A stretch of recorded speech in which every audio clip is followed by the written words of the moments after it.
udah dia nyaritakeun ngabersihan kolbu lain bantrak-bantrakeun hese tapi kudu emang kumaha gitu hayang nyahol lazatna ibadah khususna salat atuh kudu kos gitu kajen kumaha ge puasa bae tapi bukana teu beres moal aya lazat urang puasa bulanan tahunan tapi duit pamarentah dileg-leg bae duit ti dia dileg-leg bae teuk datang ka khusu bae lain cak kula cak Imam Ghazali kula mah nyambung lidah doang cek Syekh Athaillah nu boga hikam kula mah nyambung doang cek Imam Kusyairi nu boga Kusyairiyah kula mah nyambung doang sekadar nyampaikeun doang nang macaan ai kiai na geus ulah nanyakeun aing ja sia mah sia bae aing ih engke beda urang lamun oh jaheuh nya surtil ngaranna filter beda dengan sendirina mentak cek dina hikam ulah nyaritakeun nyieun kolong nyieun bae bale kolong bakal aya sorangan ulah ngahaja nyieun kolong ai bale teu diberesan atuh mah aya kolong-kolong asal nyieun bale kolong aya asal nyieun bale kolong aya atuh asal dibersihan eta khusu aya asal dibersihan marifat aya itu mah eta mah otomatis sama ngaranna injection saya yang serikeun aing ya Allah ya Karim nah ieu mah keur carita bersihan gerage sebab di awak urang aya roh di jero qalbu aya sir di jero qalbu urang aya sir di jero awak urang aya ruhna qalbu sir ruhna awak urang ruh jadi berarti aya 4 dimensi di awak urang dimensi zahir awak urang dimensi batin roh dimensi jero qalbu dimensi jerona adalah sir aya nu datang ka awak doang pikih ngaranna aya nu datang ka qalbu mulai tasawuf tasawufan kene aya datang ka sir aya datang ka ruh ibadat mentak ditata geus datang ka mana urang ibadah kadeulean bakalna sebab ibadah zahir mah kos kitu ke lamun naik ibadahna geus datang ka qalbu kos kitu aya cirina ke lamun naik di ibadahna geus datang ka roh kos kitu sir kos kitu gitu sebab naon alamna beda alam urang alam nasut naik ke alam malakut pakaianna lain tingkah naga lain naik ke alam jabarut pakaianna geus lain deui naik ke alam laut nu nyaho iwal ti Gusti Allah subhanahu wa ta'ala dicaritakeun sote horenganan aya wali Allah subhanahu wa ta'ala nah konsep negara supaya barokah dua Allah nyebutkeun amanu wa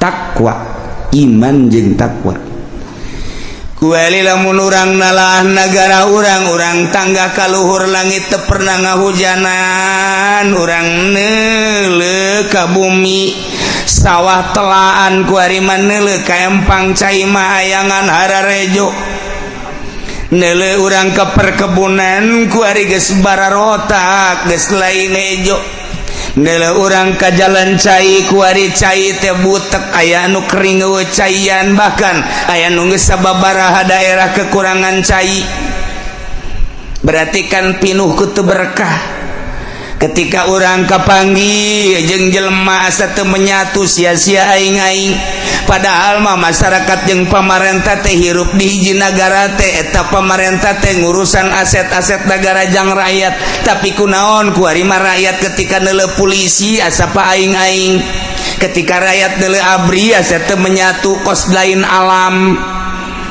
urang lamun neuleuh polisi okos di alam luar polisi mah lain urang Indonesia nya nama urang planet urang lamun neuleuh abri kitu kene kok teu menyatu amat sih aya naon garis pemisah antara masyarakat jeung polisi antara masyarakat jeung abri kitu kene jeung pamarentah komo lamun masyarakat ngadenge pengacara jeung hakim asana geus lain deui jasa padahal mah ayana hukum tejang negakeun keadilan jeung kemakmuran kejujuran di bangsa di negara urang.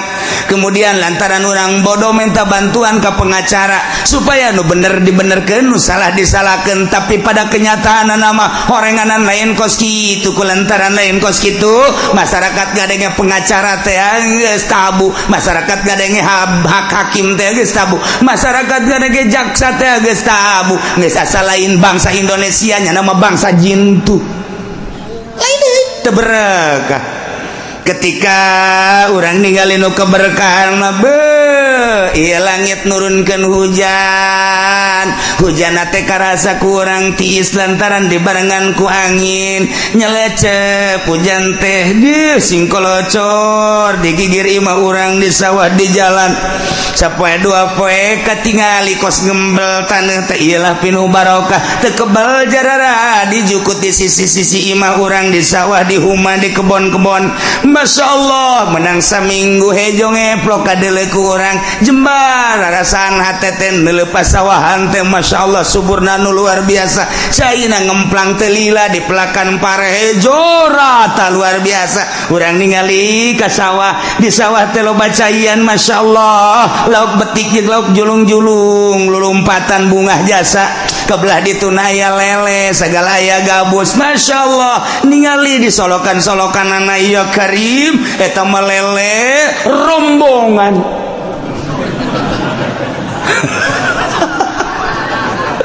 pika-pitaeun budak agon tidinya rencana budak di sawah itu teh jalauk betik jeung betok sakitu lobana kabeneran sawah teh belah ditu namah teh dipelakan lantaran jero yu urang tahu.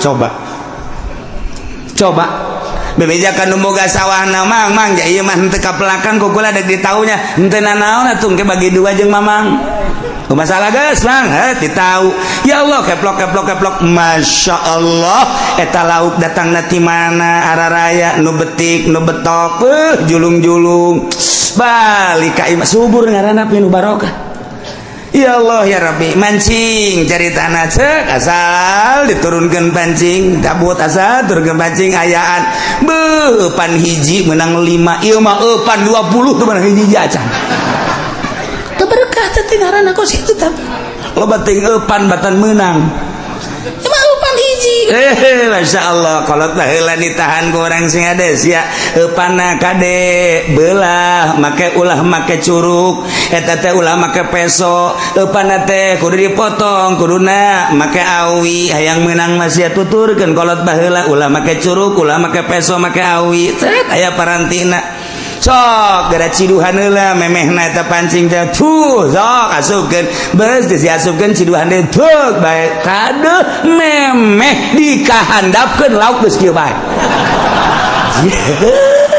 berkah teh ngaranna. Ieu mah mancing sakadaek-daek diasupkeun pancing kieu ti isuk datang ka asar teu meunang hiji-hiji acan pas deuk balik meunang alhamdulillah lele hiji bunga ngolosot deui ngendongengna doang ka pemajikan we meunang ka munang hiji atuh mana ngolosot deui teu kudu bebe jatuh kos kitu teu berkah karana kos kitu tuh beda berkah ya Karim urang jamun nyarita gadog geludug aya deui geludug nya turun deui hujan Masya Allah di luhur turun hujan nu mawa barokah tanah embel ngajadikeun segala rupa. Masya Allah pare jaradi nu dipelaku manusia jagong jaradi nu dipelaku manusia kitu kene kacang kitu kene cabe jeung sajabah-sajabah nu dipelakna jukut dan segala rupana panaya sapi aya munding aya domba luar biasa poharana siraru daratang bagian hayam coba eta kabagian kabeh berkah ngaranna geus hayam jeung hayam teribut lantaran loba siraru loba simeut kitu keneh manuk teu kudu malingan pare lantaran simeut ngararapung manuk cukup ngadaharan simeut doang ge simeut boga dahareun loba ambalaya hayam kitu keneh geus puguh munding sapi jeung ka kebon munding wah lain lalagaan eta bajukut geus teu kadahar ku hewan-hewan pare ge kitu keneh jagong cabe berkah ngaranna. Itulah keberkahan ayang berkah kos gitu konsepna naon Kiai ulah nuturkeun pamarentah konsepna nuturkeun Al-Qur'anul Karim mana ieu walau anna ahlal qura amanu wattaqau lafatahna 'alaihim barakatim minas samai wal ardh kararitun teh si manusia nyaho henteu sih nyaho kitu henteu lolobana kumaha walakin kadzabur rusul fa akhadnahum bima kanu yaksibun tetapi lolobana manusia mah geuningan ngabohongkeun ka para rasul nu bara heula kabladina ngabohongkeun ka para wali-wali Allah ka para ulama kulantaran tengah denge ucapan-ucapan ulama atuh faqadnahum ku Gusti Allah disiksa Allah nyiksa nabi makanu yaksibun ku kakufuran anu kunyana diusaha ku kitu permaksiatan nu kunyana diusaha ku ari dipigawe pam-pam ku manusia di Indonesia ku masyarakat mabok ieulah Allah nyiksa bimakanu yaksibun ku mabokna manusia ku hari masyarakat Indonesia teh judi iyalah do bakal disiksa ku Gusti Allah ku pagawean judina pagawean zina ku hari iyalah Gusti Allah bakal nyiksa ku zinahna para masyarakat Gusti Allah teh bakal nyiksa ku pagawean bangsa ku pagawean umat lantaran korupsi pemerintah korupsi masyarakat maling atuh sarua bae ngan beda bahasa iya Allah bakal nyiksa ulah kaget lamun kuari tadi berkah ke negara Indonesia nu sakieu suburna tetangkalana rareueuh kuari mah beuh pare-pare geus teu panen sakarawang sasubang Bandung Indonesia mah Indonesia Tangerang mah geus puguh pertanian ieu tapi kapan aya sabaraha kontrakan kuari anu ditutup we nu ngontrak teu berkah kan ngaranna teu berkah kuari anu boga 50 kontrakan kuari aya anu 10 doang anu ngesi 40 eueuh barang ditanyakeun lantaran pabrikna gulung tikar balik teu berkah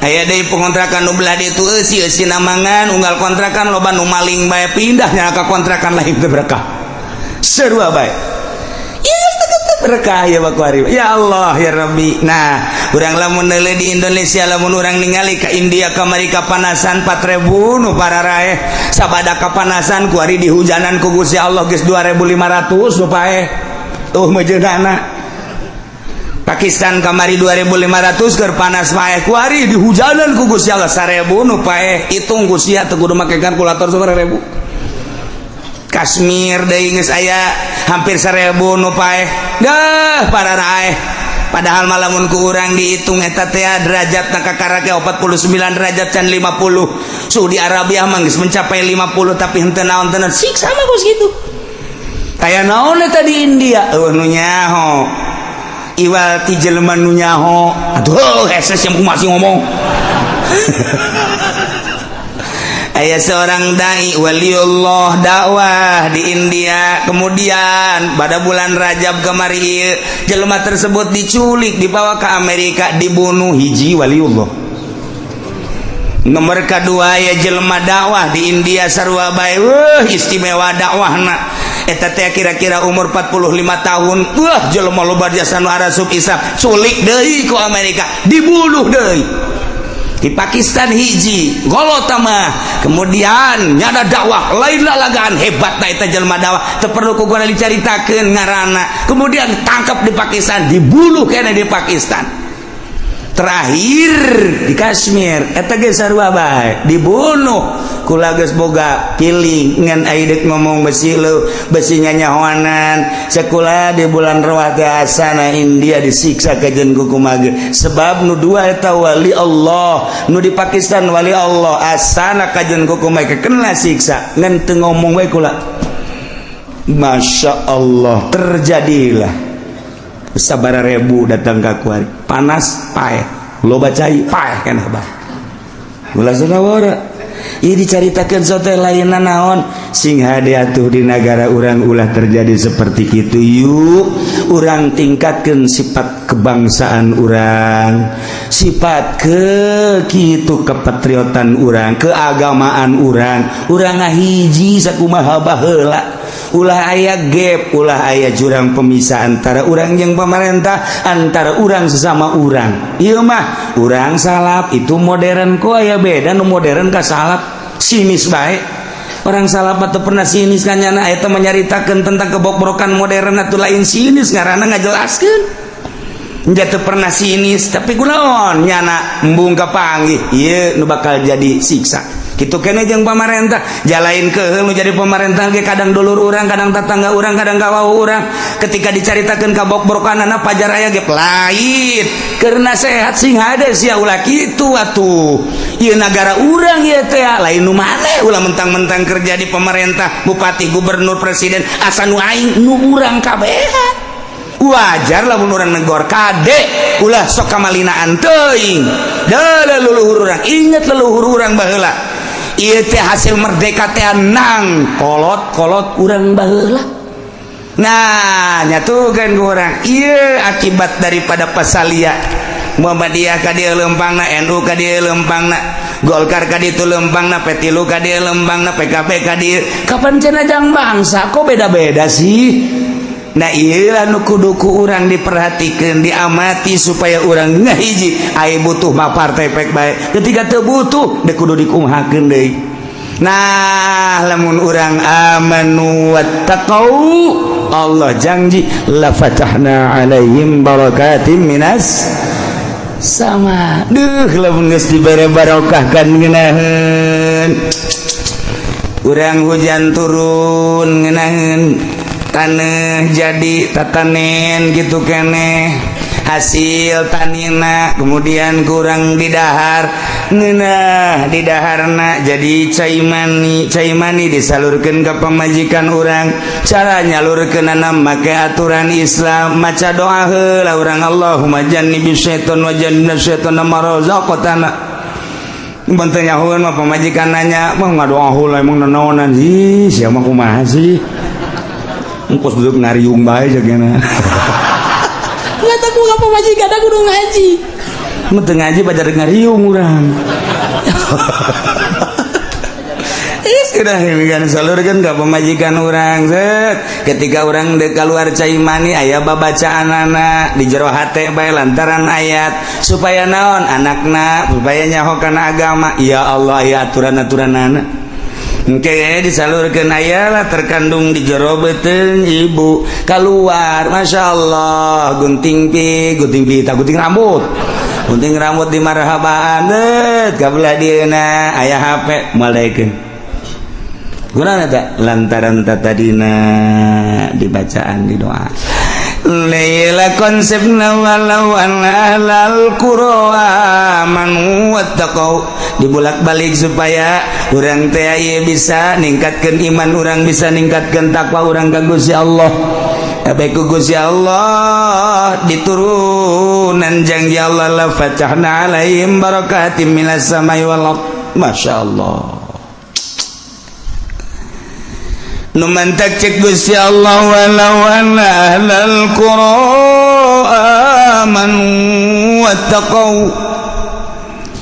lamun bae ahli nagara anu ngabarohongkeun ka para rasul nu diutus ku Gusti Allah nyana ngimankeun ka Allah jeung ka para utusanana di samping imankeun teh wattaqau ngajaganya kana iman sieun besi kupur jeung maksiat jauh tina kakupuran jeung permaksiatan lamun iman ka Allah ngajaga iman ngajauhan permaksiatan ngajauhan perkufuran Allah janji la fatahna alaihim barakatim minas samai wal ardh niscaya kaula nu agung bakal ngalimpah ruahkeun ka negara tersebut teh kabarokahan tilagit jeung ti bumi konsep na dua hiji amanu dua wattaqau bakal limpah ruah subur mahmurloh jinawi. Lamun urang nyaritakeun barokah wasul barokah teh hatina asal ka barokah ante subutul khair al ilahi fisy. Tetep da kahadean kabagusan bangsa pangeran dina naon bae nu aya di muka bumi ieu. Ketika orang ningali langit pinuh barokah lantaran langit kahujanan cai-caina anu ngajadikeun kana tatanian jeung jajadian. Lamun urang nyaritakeun kabarokahan bumi bin nabati jararadi boro-boro nu dipelak nu teu dipelak ke jararadi barokah ngaranna. Lamun urang hayang kos kitu konsepna dua, hiji aman, dua wattaqau. Allah janji la fatahna alaihim barakatim minas sama wallah. Tuturkeun ayat Quran ieu mah lain pidauh bupati ieu mah. Lain pidauh gubernur, lain DPR, MPR jeung presiden. Ieu mah nu boga langit bumi katut eusina, nu boga dunia nyarita mun hayang la fatahna alaihim barakatim minas samai wal ard. Dua, amanu wat taqau, iman takwa. Ya Allah, dibaca nama hampang iman takwa. Babari jasa iman takwa. Di pemerintah ge lamun pidato teu jauh teh eta iman takwa, balik bae ka imah. Intip usia.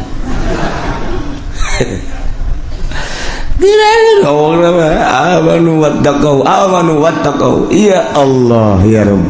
Masya Allah. Kuari kayaan di negara orang teh seperti kieu. Lamun urang tangga kaluhur langit-langit teu pernah nurunkeun hujan aya ge hujan ulah disangka hujan-hujan anu bagus. Lantaran ketika hujan teh dibarengan ku kilat jeung guludug perlu ditanyakeun.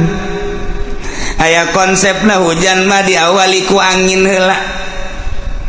Lamun hujan anu asli mah diawali ku angin hiliwir kolot baheula mah nyaho beuh ieu teh angin barat, kolot baheula mah nyaho ieu teh angin timur nyahoeun. Dina angin etalah lain sambarangan angin orenganan Allah keur metakeun di luhur mega sia ada lain mega konde. Mega keur didorong ku angin ku Gusti Allah tadi ka manakeun ieu teh mega sesuai jeung perintah Allah. Malaikat anu mamawa angin, malaikat anu nuduhkeun ka mana angin kudu cicing, ieulah angin. Hujan teh kitu heula. Sanggeus takos kitu teh engke aya poek di dinya teh aya guludug panjang mun nyaritakeun mapatali jeung ahli palak, ilmu palak astronomi keun mah heula. Didinya ke aya guludug. Nah bakal aya kilat ngenyai nyai. Ieu karak hujan mantep. Ieu mah teu puguh teu karu aya hujan. Ditanya aya hujan ngeribis. Teu nyahoeun teh budak. Di mamang aya hujan aya gede cenah aya guludugan eueuh. Teu nyahoeun teh mah budak. Teu nyahoeun balu jakeun wae ja. Ya odol-odolan di negara nyin hujan sia. Emang kumaha gitu. Ulah panas teuing bae semprot aku hujan. Tembak sekali nembak sabaraha juta teh. Hendak kula menanyakeun, hujan aya, guludugan. Kiai. Ya sia, rasakeun muslim. Atuh kos kitu. Pada dasarnya hujan teh kos kitu. Sebab segala rupa ge kapan aya sabab-sababna. Urang lamun nyaritakeun tentang seuneu moal ujug-ujug kaluar seuneu padahal garetan aya korek api aya tetep kudu dicekreskeun ces dideuleuh di jerona aya sabab. Urang degala wudu cai aya beuh di luhur tengna aya kerana aya teh diputerkeun moal kaluar cai sia. Kudu diputerkeun teh aya sebab heula. Kitu ge hujan. Lamun eta urang nu nyababanana hujan ge sarua. Panjang orang menyaritakeun tina ilmu astronomi perpalakan aya tama kos kitu. poe naon nu ngagegeh poe eta malaikat saha, kemudian atuh hujan di bulan eta bakal aya apa henteu, urang teh geus teu kudu hese-hese, bisa melalui palak, bisa melalui urang bebeja ka malaikat nu ngagegeh dina taun eta. Pan sataun-sataun taun ieu malaikatna bulanna unggal bulanna geus dipetakeun di Januari ieu malaikatna, Februari ieu malaikatna, Maret ieu terus ka ditu engke per mingguna aya per harina aya atuh sarua jeung negara. Urang wau jeung malaikat eta tanya malaikat naon sih tuh tanya ka ieu. Wow henteu naon henteu. Emang bisa tuh nabi mah bisa, wali ge bisa datang ke mana tahapanana. Emang kumaha kieu urang teh baheula roh teh can make baju ngaranna aya di alam lahut. Ketika eta roh diturunkeun ke alam jabarut kudu dipakaian alam jabarut. Ketika di alam jabarut dek diturunkeun ke alam malakut, alam malaikat kudu make pakaian alam malakut. Ketika ia di alam malakut dek diturunkan ke alam mulki, ke alam urang make pakaian alam mulki mah pakaian jasad, ieu teh pakaian roh urang di alam ieu mah roh kudu make ieu. Ketika naik ke alam malakut teu kudu make nu ieu roh, aya pakaianana pakaian malaikat. Nah naon cenah teh kiai di jieuna di mana? Di jieuna di Taylor mana sih mah nyaritakeun Taylor. Dek mesen burung sia. Dasar otak ngeres ya mah tuh aya pakaian anak urang di alam mulki nyarana ye, alam dunia pakaian roh teh awak urang jasad nyarana. Ketika urang dek naik ke arah malakut teu kudu make nu ieu aya pakaian malaikat.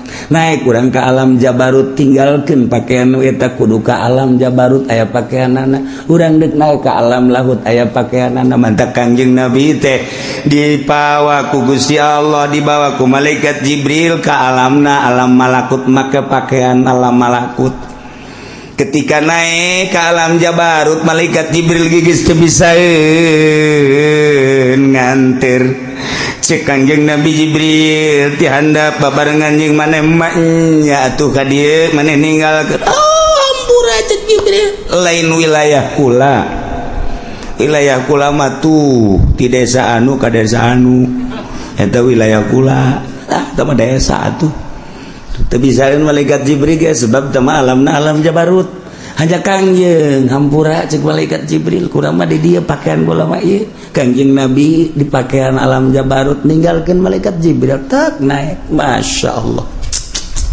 Tidinya mah geus seuneunya hoiwal ti Gusti Allah naik deui ka alam lahut nyanggakeun sadaya-daya. Kos kitulah urusan Kangjeng Nabi.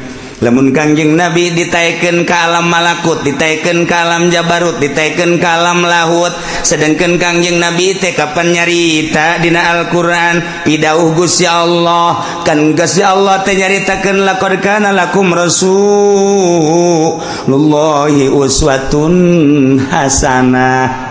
Kangjeng Nabi ta Rasulullahi uswatun hasanah, contoh anu bagus. Geus atuh lamun contoh anu bagus Kangjeng Nabi urang mun nyontoh Kangjeng Nabi atuh bisa urang bisa naik ka langit. Lamun urang geus tuturkeun Kangjeng Nabi atuh bisa naik ka alam jabarut. Atuh lamun urang terus tuturkeun Kangjeng Nabi atuh bisa ka ditu naik ka alam lahut. Tinggal kumaha carana atuh tuturkeun Kangjeng Nabi. Cuman moal bisa lantaran Kangjeng Nabi geus nyarita ti Gusti Allah wa ma utitum minal ilmi illa qalila. Teu pati maneh dibere tina ilmu kecuali saeutik anu bisa ka dinya mah hanya segerintil teangan. Coba di Kabupaten Tangerang nu bisa naik ka luhur langit. Teangan coba melalui bupati jeung sekretarisna coba pangnengankeun. Lain naik ka luhur langit bebas ka laut. Modar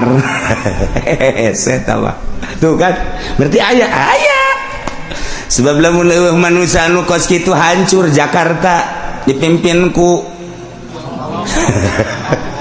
hancur Indonesia. Untung aya kene jelema nu kos karar itu. Nah ieu mah keur carita jelema lamun geus datang ka alam malakut berarti manehanana teh geus teu ngabutuhkeun ieu naik ka alam malakut babarengan jeung malaikat bisa negor ke malaikat ieu nyarita ke eta maksudna. Oh ono opo. Malaikat ti mau beureun di mah nya. Ono opo sih nakon-nakon. Begini malaikat, ini kira-kira bulan ini hujan apa enggak? Cak malaikatnya naon urusanana tuh sia. Hujan jeung teu mah urusan pangeran, teu menek nanya bae. Tapi mah rahasianya, ulah dibejakeun ka jelema moal. Awas ieu mah kan urusan di alam malakut. Lamun sia turun ke alam jabarut, ke alam mulki, nya alam nasut ngaranna urang teh. Ulah beja moal. Tuh geus dibere nya hukum malaikat. Tek. Aya manusia nu dibere. Kos kitu sebabnya nana geus bisa ninggalkeun ieu. Oh, jadi berarti awak kurang ulah dahar ulah nginum paeh sia. Numantak ayalah paranti ngebersihan ruhani supaya ruhani teh bisa hiberan sakumaha Kangjeng Nabi. Beladina Sayyidina Umar, beladina Sayyidina Abu Bakar, beladina Tuan Abdul Qadir Jailani, beladina Syekh Nawawi Tanara, beladina Syekh Asnawi Caringin, beladina Syekh Daud, beladina tah nu kurang dizarahan di kitu Ki Mansur, nu kurang dizarahan di unggal para wali eta teh nu rohna geus bisa ninggalkeun ieu nya make pakaian alam malakut. Negara acak-acaka. Ya Allah ya Rabbi, Masya Allah karim. Lamun urang di zahir kuari teh budak mah make pakaian SD, handapna beureum, luhurna putih, merah putih. Budak tah. Kuari di SMP, pakaian SMP, kuari manahanana neuk digawe di desa, make pakaian desa. Kuari deuk digawe di kecamatan, make pakaian zonan garang PNS. Kuari digawe di kabupaten, make pakaian PNS tanggeus lain deui. Kuari bupati ge pakaian lain deui, gubernur lain deui, presiden lain deui, aya pakaian-pakaianana. Di alam eta ge sarua. Masyaallah karim. Nah, ieu maka jeung tamakur carita urusan ilmu kawalian. Nu mantak urang kudu ngabersihan ruhani urang. Belah dieuna maka karak ngabersihan hate doang. Ulah ujub, ulah takabur, ulah ria, ulah sumah, ulah hubud dunya, ubah hubul jahubur riasa piceunan nu kos kararitu. Ya Allah ya Rabbi. Miceunan eta ge seseleh. Bijanan eta teh seseleh lain nalagan. Nu mantak dibagilah di awak urang teh sababaraha lelembutan, lalipatul qalbi, latifatul ruh, latifatul sir, latifatul qafi, latifatul akba, latifatul nafas, latifatul qalb. Hiji-hijina latifah anu kudu dibersihan kudu didatangkeun. Nu mantak ngaranna teh aya takholi jeung tahali. Takholi piceunan nu garoreng, engke tahali asupkeun ka awak urang terapkeun anu bararagusna. Lamun urang geus bisa takholi nu garorengna dipiceunan ku urang secara total, tahali nu bagusna ku urang dia terapkeun di awak urang bakal tajalli. Ya Allah, ngomong mangeunah. Kapanggih bae jeung bupati dibere duit dileg-leg. Iya. Hese dua kita kuari manaon sababna begitu jelema jadi mui hajut teu bisa khusus salatna. Jelema begitu asup ka partai teu bisa khusus salatna, kurang mangayakinkeun moal bisa khusyuk. Wani disumpah, lah sombong cenah kuci. Aing waktu sombong-sombong bae mah. Waktu sombong-sombong bae kadeuleuan nu khusyuk mah lain kitu tarangna. Kunaon barang jadi pemerintah acak-acakan ieu naon kitu ngaranna ibadahna. Bisa ngajahokeun naon tah teu beres kolbuna pagaweanana henteu takholi nya teu miceunan panyakit henteu tahali ngadatangkeun akhlak-akhlak anu bagus, sifat-sifat anu bagus. Kanyaoan kadaharanana kapan ti pemerintah mah pajak, ai pajak mah kapan haram secara mutlak. Geus lamun kiai menta ka pamarentah haju dileg-leg ku kiai teu celi anjing lamun bisa khusyuk. Celi naon anjing? Celi naon ge anjing? Lain celi sia, atuh celi aing mah hiji-hijina dua. Mun nya kitu teu. Celi anjing bae. Mal bisa hus. Ekstrim. Ilmu toriko mah kabeh ge ekstrim walain nu teu ekstrim. Sadunia kabeh ilmu toriko mah ekstrim bae. Ajo kiaina diekstrimkeun kitu marah, atuh geus eueuh marahnya nama. Daek tuturkeun teh daek geus. Cak aing haram. cenah kos kitu mah moal maju teman negara, ai kos kitu haram pajukeun ku sia, rodaan ku sia negara dorong. Aing malah ini nyaritakeun maju dek nyaritakeun bersih roh sia. Dek nyaritakeun kamajuan mah tah apruk-aprukan ngaranna. Aing ge ngarti. Bons. Ya nyaritakeun kebersihan tuh. Ketika orang dibere ku pamarentah cokot dapil bala bagikeun ka batur. Ulah di dahar. Je, sok urang dahar. Ye cenah kiai emang nu kitu teu meunang. Henteu carita meunang teu meunang sia mah hayang meureun nya. Kalian jago aing. Ieu mah keur carita deuk kebersihan. Tuh lamun urang salaman dibere bagikeun. Ulah kaduhung. Mah kaduhung amat gede tuh. Malu su tuh bahasa bae, mending leg-leg. Picet, geus teh aing daya. Kitu kene duit-duit anu urang rada mang-mang ulah. Geus. Dahareun gitu kene. Mulai urang salat ka Allah, rada ngeunaheun ge. Allah nikmat. Tuh terus beki dipikiran beki jiwet kuari nyaetikeun geus bisa kos kitu nyaetikeun saeutik. Urang masuk nyaetikeun teh di hareupeun jelema. Lamun dareupeun tamu mah cemi nya sadaharna teh. Tilu ieu na ge tilu. Set deuk deuleu lah saeutik mah. Cak tabu teh hebat amat mah kiai geus zuhud jasa hebat kana dunya geus tamu balik bae dahar deui.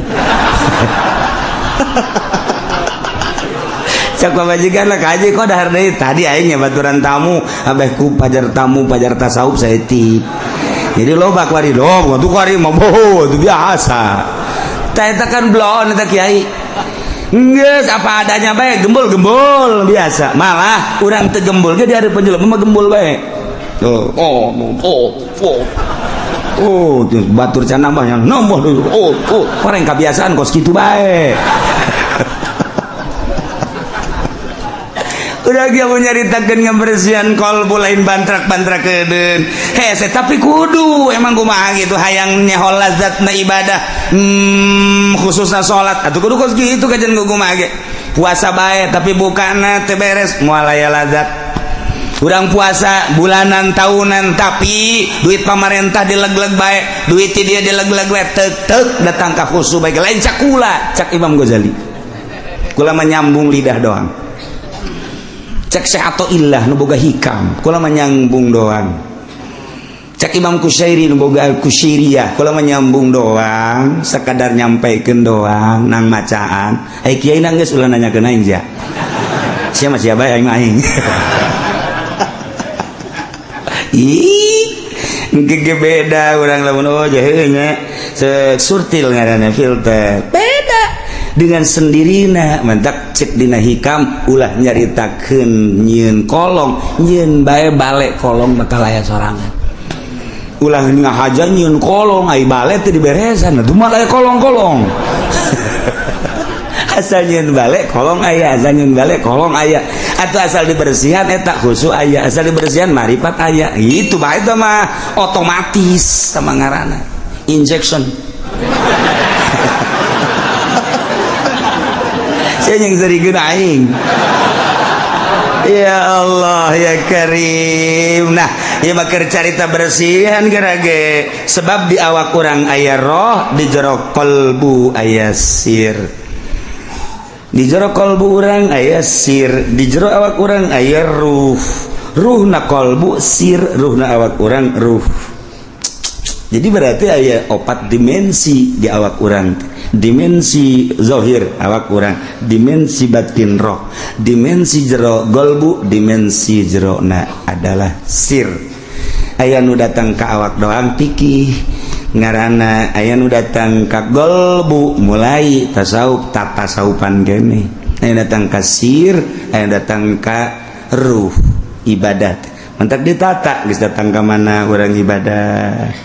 Kadeulean bakalna sebab ibadah zahir mah kos kitu ke lamun naik ibadahna geus datang ka qalbu kos kitu aya cirina ke lamun naik di ibadahna geus datang ka roh kos kitu sir kos kitu itu sebab naon alamna beda, alam urang alam nasut naik ke alam malakut pakaianna lain, tingkah naga lain, naik ke alam jabarut pakaianna geus lain deui, naik ke alam laut nu nyaho iwal ti Gusti Allah subhanahu wa ta'ala. Dicaritakeun sote horenganan aya wali Allah subhanahu wa ta'ala. Nah, konsep negara supaya barokah. Dua, Allah nyebutkan amanu wa takwa, iman jeung takwa. Kuali lamun urang nalah negara urang tangga kaluhur langit teu pernah ngahujanan, urang neuleuh ka bumi sawah telaan kuari maneuleuh ka empang cai maayangan hararejo. Nele urang ke perkebunan kuari geus bararotak geus lain hejo. Nele urang ka jalan cai kuari cai teh butek aya anu kering eueuh caian, bahkan aya nu geus sababaraha daerah kekurangan cai. Berarti kan pinuh ku teu berkah. Ketika orang kapanggih jeung jelema asa teu menyatu sia-sia aing-aing, padahal mah masyarakat jeung pamarentah teh hirup di hiji nagara teh eta pamarentah teh ngurusan aset-aset negara jang rakyat. Tapi kunaon kuari mah rakyat ketika neuleuh polisi asa pa aing-aing, ketika rakyat neuleuh abri asa teu menyatu kos lain alam. Urang lamun neuleuh polisi okos di alam luar, polisi mah lain urang Indonesia nya nama urang planet. Urang lamun neuleuh abri kitu kene kok teu menyatu amat sih, aya naon garis pemisah antara masyarakat jeung polisi, antara masyarakat jeung abri kitu kene jeung pamarentah. Komo lamun masyarakat ngadenge pengacara jeung hakim asana geus lain deui jasa. Padahal mah ayana hukum teh jang negakeun keadilan jeung kemakmuran kejujuran di bangsa di negara urang. Kemudian lantaran urang bodoh minta bantuan ke pengacara supaya nu bener dibenerkeun, nu salah disalahkeun. Tapi pada kenyataan nama horenganan lain kos kitu, kulantaran lain kos kitu masyarakat gadenge pengacara teh geus tabu, masyarakat gadenge hak hakim teh geus tabu, masyarakat gadenge jaksa teh geus tabu. Geus asa lain bangsa Indonesia nya nama bangsa jin tuh lain teu berkah. Ketika orang ninggalin nu keberkahan mah ieu langit nurunkeun hujan, hujan teh karasa ku urang tiis lantaran dibarengan ku angin nyelecep. Hujan teh di singkolocor digigir imah urang di sawah di jalan sapoe dua poe katingali kos ngembel taneuh teh ieulah pinuh barokah teu kebal jarara dijukut di sisi-sisi imah urang di sawah di huma di kebon-kebon. Masya Allah menang saminggu hejo ngeplok kadele ku urang jembar rasaan hate teh neuleuh pasawahan teh Masya Allah suburna nu luar biasa. Caina ngemplang teh lila di pelakan pare hejo rata luar biasa. Urang ningali ka sawah, di sawah teh loba caian Masya Allah, lauk betik jeung lauk julung-julung, lulumpatan bunga jasa. Kebelah ditu aya lele sagala aya gabus Masya Allah. Ningali di solokan-solokanana ya Karim eta melele rombongan.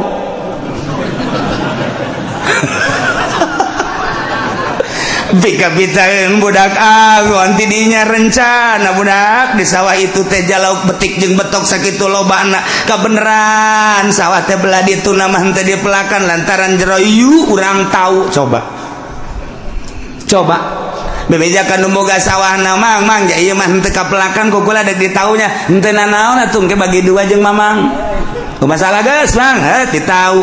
Ya Allah keplok Masya Allah eta lauk datangna ti mana araraya nu betik nu betok julung-julung balik ka imah subur ngaranna pinuh barokah. Ya Allah ya Rabbi mancing caritana ceuk asal diturunkeun pancing dabut asal turunkeun pancing ayaan pan hiji menang 5 ieu mah pan 20 teu menang hiji acan teu berkah teh ngaranna kos kitu tah loba teuing pan batan meunang cuma pan hiji Masya Allah kalau heula ditahan ku orang sing ades ya pana kade belah make ulah make curug eta teh ulah make peso pana teh kudu dipotong kuduna make awi hayang meunang masih tuturkeun kolot baheula ulah make curug ulah make peso make awi tet aya parantina sok gara ciduhan heula memehna eta pancing teh tuh sok asupkeun beus geus diasupkeun ciduhan teh teu bae kade memeh dikahandapkeun lauk geus kieu bae berkah teh ngaranna ieu mah mancing sakadaek-daek diasupkeun pancing kieu ti isuk datang ka asar teu meunang hiji-hiji acan pas deuk balik meunang alhamdulillah lele hiji bunga ngolosot deui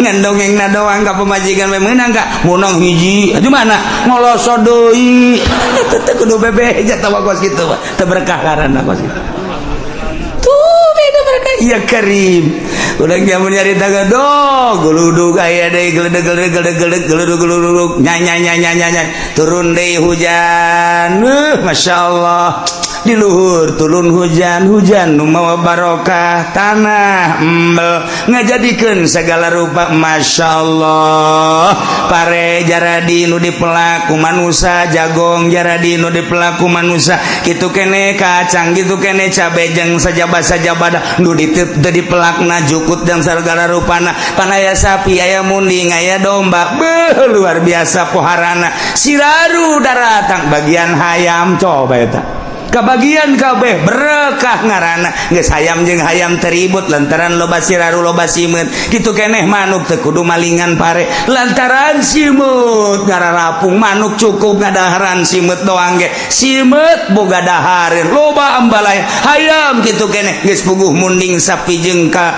kebol munding mah lain lalagaan eta bajukut geus teu kadahar ku hewan-hewan pare ge kitu keneh jagong cabe berkah ngaranna itulah keberkahan hayang berkah kos kitu konsepna naon kiai ulah nuturkeun pamarentah konsepna nuturkeun Al-Qur'anul Karim mana ieu walau anna ahlal qura amanu wattaqau lafatahna 'alaihim barakatim minas samai wal ardh kararitun teh si manusia nyaho henteu sih nyaho kitu henteu lolobana kumaha walakin kadzabur rusul fa akhadnahum bima kanu yaksibun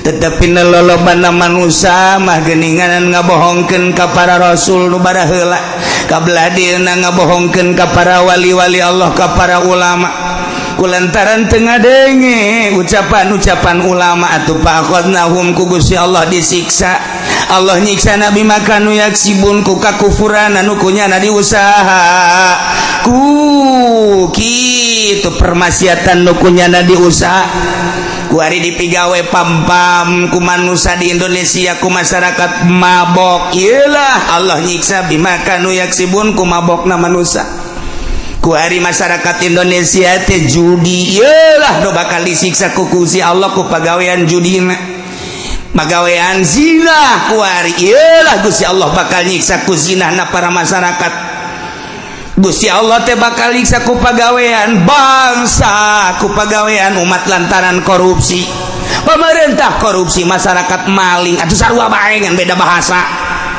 iya Allah bakal nyiksa ulah kaget lamun kuari tadi berkah ke negara Indonesia nu sakieu suburna tetangkalana rareueuh kuari mah beuh pare-pare geus teu panen sakarawang sasubang Bandung Indonesia Tangerang mah geus puguh pertanian ieu tapi kapan aya sabaraha kontrakan kuari anu ditutup we nu ngontrak teu berkah kan ngaranna teu berkah kuari anu boga 50 kontrakan kuari aya anu 10 doang anu ngesi 40 eueuh barang ditanyakeun lantaran pabrik da gulung tikar balik teu berkah aya deui pengontrakan nu belah ditu eusi namangan unggal kontrakan loba nu maling bae pindah nya ka kontrakan lain teu berkah sarua bae rekah ya bakuari ya Allah ya Rabbi. Nah urang lamun neuleuh di Indonesia lamun urang ningali ka India ka Amerika panasan 4.000 nu para rae sabada kapanasan ku ari dihujanan ku Gusti Allah geus 2.500 nu pae tuh mejeunana. Pakistan kamari 2.500 keur panas maeh ku ari dihujanan ku Gusti Allah 1.000 nu pae hitung Gusti teu kudu make kalkulator 1.000. Kashmir deui geus aya hampir 1.000 nu paeh dah para rae padahal malamun ku urang dihitung eta teh derajatna kakarake 49 derajat can 50. Saudi Arabia mah geus mencapai 50 tapi henteu naon teu siksa mah geus kitu. Aya naon eta di India nu nyaho iwal ti jelema nu nyaho aduh hese yang masih ngomong. Aya seorang dai waliullah dakwah di India, kemudian pada bulan Rajab kemari jelema tersebut diculik dibawa ke Amerika dibunuh hiji waliullah. Nomor kedua ya jelema dakwah di India sarua bae istimewa dakwahna eta teh kira-kira umur 45 tahun jelema loba jasa nu arasub Islam culik deui ku Amerika dibunuh deui. Di Pakistan hiji golota mah kemudian nyada dakwah lain lalagaan hebat na eta jelema dakwah teu perlu ku gua dicaritakeun ngaranna kemudian tangkap di Pakistan dibunuh kene di Pakistan terakhir di Kashmir eta ge sarua bae dibunuh kula geus boga piling ngan aidek ngomong besi lu besi nyanyahoanan sakula di bulan Rawah teh asana India disiksa kajen ku kumaha sebab nu dua eta wali Allah nu di Pakistan wali Allah asana kajen ku kumaha kena siksa ngan teu ngomong we kula Masya Allah terjadilah sabaraha ribu datang ka kuari panas paeh loba cai paeh kan hebat ulah sadawara ieu dicaritakeun sote lainna naon sing hade atuh di negara urang ulah terjadi seperti kitu yuk urang tingkatkeun sifat kebangsaan urang sifat ke kitu kepatriotan urang keagamaan urang ngahiji sakumaha baheula ulah aya gap ulah aya jurang pemisah antara urang jeung pemerintah antara urang sesama urang ieu mah urang salap itu modern ku aya beda nu modern ka salap sinis bae orang salap teu pernah sinis kanyana aya teh menyaritakeun tentang kebobrokan modern atuh lain sinis ngaranna ngajelaskeun nya teu pernah sinis tapi kunaon nyana embung kapanggih ieu nu bakal jadi siksa kitu kene jeung pamarentah jalain keheul nu jadi pamarentah ge kadang dulur urang kadang tetangga urang kadang kawawu urang ketika dicaritakeun kabobrokanana pajar aya ge lain karena sehat sing hade sia ulah kitu atuh ieu nagara urang ieu teh lain nu maneh ulah mentang-mentang kerja di pemerintah bupati gubernur presiden asa nu aing nu urang kabehan wajar lamun urang negor kade ulah sok kamalinaan teuing da leluhur urang inget leluhur urang baheula ieu teh hasil merdeka teh nang kolot urang baheula nah nyatukeun ku urang ieu akibat daripada pasalia Muhammadiyah ka dieu lempangna NU ka dieu lempangna Golkar ka ditu lempangna P3 ka dieu lempangna PKB ka dieu kapan cenah jang bangsa kok beda-beda sih. Nah iyalah nu kudu ku urang diperhatikeun diamati supaya urang ngahiji aya butuh mah partai pek bae ketika teu butuh deuk kudu dikumahakeun deui. Nah lamun urang amanu wattaqau Allah janji la fatahna alaihim barakatim minas sama lamun geus dibere barokahkan ngeunaheun urang hujan turun ngeunaheun tanah jadi tatanen gitu kene hasil tanina kemudian kurang didahar ngeunah di daharna jadi cai mani disalurkeun ka pamajikan urang cara nyalurkeunana make aturan Islam maca doa heula urang Allahumma jannibis syaiton wa jannibnas syaiton ma razaqtana mun teu nyahoeun mah pamajikan nanya mah ngadoa heula emang naonan sih sia mah kumaha sih engkos duduk ngariung bae jagana nggak tahu apa majikan aku udah ngaji mau ngaji pada ngariung urang udah kan salurkeun ka pamajikan urang set ketika urang dek keluar cai mani aya babacaanana di jero hate bae lantaran ayat supaya naon anakna supaya nyaho kana agama ya Allah aya aturan-aturanana engke disalurkeun aya lah terkandung di jero beuteung ibu keluar masyaallah gunting rambut di marhabaan kabelah dieuna aya HP malaikeun kurang tak lantaran tadina dibacaan di doa ayat TV bungin ya nama ngandeuleuh doang paling ya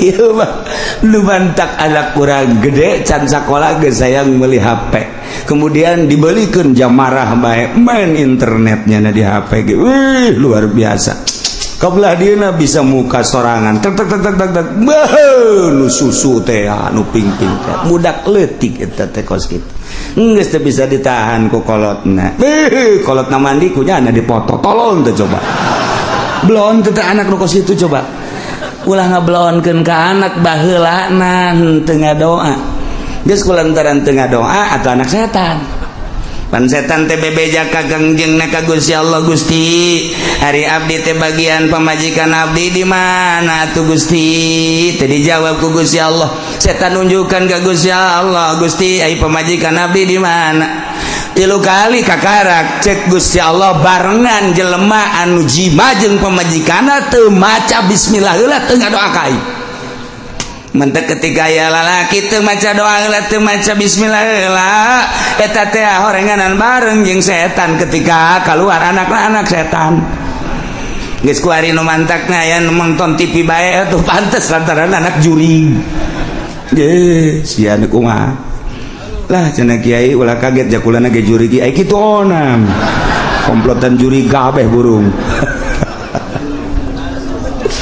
Laila konsepna walau alal qura man wattaqau dibulak-balik supaya urang teh ieu bisa ningkatkeun iman urang bisa ningkatkeun takwa urang ka Gusti Allah abe ku Gusti Allah diturunan janji Allah la fatahna alaihim barakatim minas samai wal ard geus teu kudu istisqa asal amanu wattaqau Allah pasti nurunkeun la fatahna alaih isin wari istisqa urang ngajak saha istisqa dek ngajak saha pada istisqa mah instruksi ti pemerintah bupati ngainstruksikeun ka masyarakatna melalui camat lantaran manehna mah sahibul wilayah nitah ka kiai Islamun kiai dititah ku camat wajib nurutna camat ditoel instruksi kena tuh kari titah parwasa dek istisqa geun kitu heula ulah main jeger-jeger bae puasa heula 3 poe geus beres puasa kakarak surtil ku kiaina ieu ulah hilu berangkat ku ari ka lapangan kiaina nu geus ikhlas buka izin ke Allah embe munding sapi bawa ke lapangan hayam bebek bawa ke ditu nini jeung aki-aki jeung orok bawa ke ngajengek-jengek ditu di lapangan pen ke kapanasan ta panas karak salat istisqa sholli salatal istisqa Allahu akbar urang salat istisqa kebo eta kan ngomong panas sia teh teu ngarti sih ngomong kumaha meureun sapi ditanya ku sapi nu sini mana panas bebek Bo kabeh teh cicing panas pan Allah memperhatikan bosat toh hewan kabeh panas-panasan geus urang nama henteu dianggap sebab urang mah korupsi sebab urang mah nonton TV sebab tah dianggap mah bebek wek cak Allah aing mah ngahujanan ge bebek lain ka sia musi sapodo deui ngahujanan bebek tan penting hujan we lah pokona mah isi tu rek ari deui sisgo kalau embung sahabat turna sisgo sahabat turna jatuh meminta ke Allah supaya hujan kudu nu beres atuh Kangjeng Nabi mah keur maca khutbah alhamdulillah shalatu wassalamu ala rasulillah aya sahabat Tuhan ulah khutbah bae kunaon panas kami minta hujan langsung ngadoa Kangjeng Nabi hari tak keneh hujan Kangjeng Nabi tah bunga luar biasa datang kan teu bisa balik di masjid hujan tuh gebrek bae Kangjeng Nabi papan di masjid ibu Kangjeng Nabi balik bari Kangjeng Nabi tuh bisa hujan tuh bisa keraat ke hujan keraat balik nyana ka ieu saminggu hujan bae saminggu turun hujan wow datang ka aya imah-imah nu ka bawah imah-imah panggung-panggung mah ka bawah segala pagar-pagar ka bawah nyana Jumat deui jeung Kangjeng Nabi begitu Kangjeng Nabi baca khutbah ngacung deui aya naon deui sia cek Kangjeng Nabi kamari ngomong ulah kieu atuh hujan ge Gusti kunaon emang atuh ambalah ya cak jalan teu kada jalan bajir Kangjeng Nabi langsung ngadoa deui ret turun hujan turun tuh model kos kitu Kangjeng Nabi Masya Allah nah iya wani orang yang menuturkan jelema nu ikhlas mah ayo nuturkan nu teu ikhlas aya teh ge nutas daun ngaranna istisqa di nelayan di harapan nelayan di haharuan ku kiai sama istisqa sih di nelayan iya itu ibadah ya orang mah pokona mah di mana tadi mana belum teh coba ngajawab kalau dimaksud nah yang hujan itu urusan hujan urang pangeran orang mah penting mah istisqa baik itu menang gajaran teu datang ka maksud mah datang ke kan ibadah doang istisqa dilaksanakeun tahajud henteu intip urang barang penting hees bae cak sia ibadah bego hah ai kamari sia ngomong tahajud sia tuh coba ayo tahajud mah nu ngalem jeung urang mere duit tuh kan tembung aing menuturkeun usara itu embung menuk ikhlas tuan dia karak baik atau kiai baik uai kembung iya baik konsep melaksanakan amanuat taqau lamun yang subur turun hujan ge urang kabehan di imah masing-masing tingkatkan iman urang tingkatkan takwa urang lobakeun tadarruk ka Gusti Allah taubat ka Gusti Allah penta masing-masing Gusti abdi butuh cai sok penta sekali dua kali ai istisqa teu bisa mamani ngadoa bae ngan ieu amanu wattaqau bisa ku urang dipake tawasul ahli-ahli Allah sakumaha Sayyidina Umar tawasul sakumaha Sayyidina Ali tawasul ketika hayang turun hujan teh urang ge nyaritakeun ieu bae Gusti teh janji cek Gusti dina ayat Gusti teh walau an ahlal qura amanu wattaqau lamun ahli nagara arariman jeung tararakwa cak Gusti la fatahna alaihim barakatim minas sama'i wal ardi langit bakal nurunkeun hujan bumi bakal ngajadikeun jajadian tina sabagian hamba Gusti teh abdi Gusti abdi teh hayang ningkatkeun iman abdi takwa abdi sakieu mah jararasaan abdi geus tingkat jasa sia cak Gusti Allah ningkat aja cak aing mah henteu mal ka dihujanan engke urang makin hari terus engke ge aya ti Gusti Allah masyaallah mantap ai kudu nama amanu wattaqau pimimpin nagarana kudu ngainstruksikeun ka masyarakatna kudu ningkatkeun keimanan jeung takwa ka Gusti lantaran besi disiksa ku Gusti Allah engke lamun arariman jeung tararakwa makan ku Gusti Allah teh dibere kabarokahan langit nurunkeun hujan anu pinuh bakal nyuburkeun bumi bakal ngajadikeun jajadian pinuh kasuburan tetapi na orenganan walakin kadzabu fa akhadnahum bima kanu yaksibun lolobana ngabohongkeun ka para rasul para nabi ngabohongkeun ku ari ngapa ka para wali ka para ulama atuh Allah bakal nyiksa ku pagawean-pagawean nunang tangan ka Gusti Allah naudzubillah min zalik yuk masing-masing di imah masing-masing geus ulah waka ngajakan batur sorangan be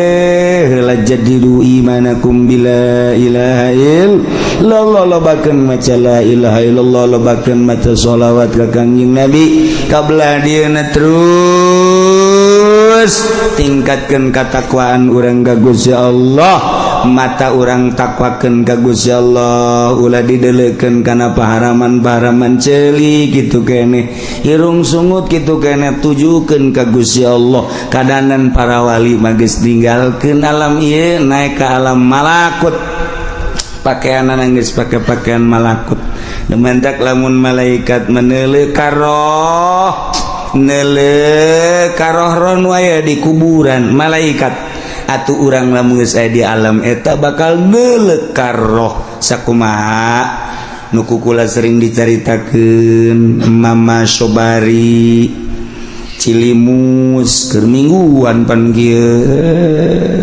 tangga kaluhur innalillahi wa inna ilaihi kaget pan jamaah kabeh naon mama roh Mama Ilyas Banjar naik ke langit pupus itu bisa kadeuleuh hujan bisa kadeuleuh Haji Pendiki kabarieun le kuntilanak meureun sabangsa manan kitu ge nya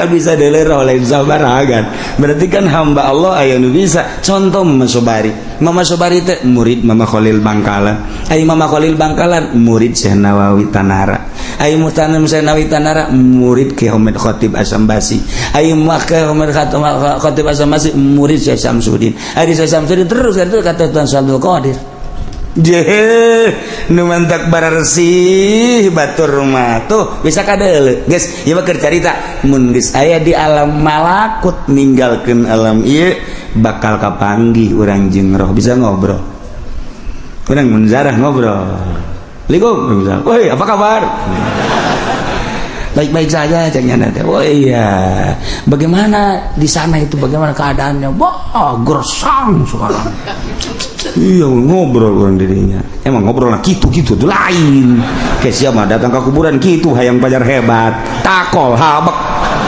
itu kudu ngomong kos gitu di roh mah roh jeung roh ngaranna gitu lain mah kayak iya ngobrolna urang ngadan urang ngadinya tek we oh geus bae urang mah cicing terus ngobrol juga tek besi aya di kuburan nu ngahaneng eta okos naon eta geus ulah diberjakeun lah pokona mah eta jara keur ngobrol tah engke ge haju aya engke ge tah sejarah aya saya tadi ngahaneng kana beuh masyaallah kunaon aing kapanggih jeung uyut heuh lain jeung malaikat lain aing jeung uyut cakena teh geus mah dasar dukun meureunna nyawa aing dukun nyawa lain cakena teh pokona uyut bae aya kapanggih jeung uyut urang mah tah jeung malaikat mah kos kitu mantek-tek bae kalau nggak buat kudu bebeja tuh menang bebeja itu tamaja masing-masing rahasia pribadi tuh kos gitulah lain make iya namun make iya mengarana alam nu iya alam itu alam malakut betul kudu